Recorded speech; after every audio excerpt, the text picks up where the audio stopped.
মুম্বাইয়ে কিং ছবির শুটিংয়ে আহত হয়েছেন শাহরুখ খান।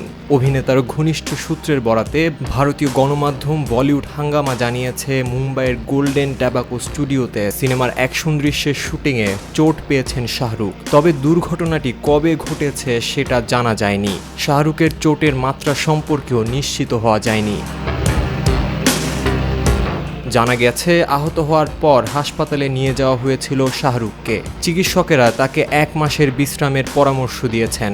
তবে শাহরুখ ঠিক কোথায় আঘাত পেয়েছেন সেটা জানা যায়নি।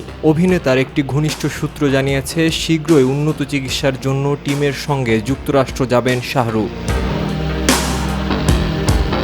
আরেকটি সূত্র জানিয়েছে, অভিনেতার চোট খুব গুরুতর নয়। গত কয়েক বছরে বেশ কয়েকটি অ্যাকশন সিনেমা করতে গিয়ে নানা সময়ে আহত হয়েছেন তিনি। সব মিলিয়ে চেকআপের জন্য যুক্তরাষ্ট্রে যাবেন তিনি।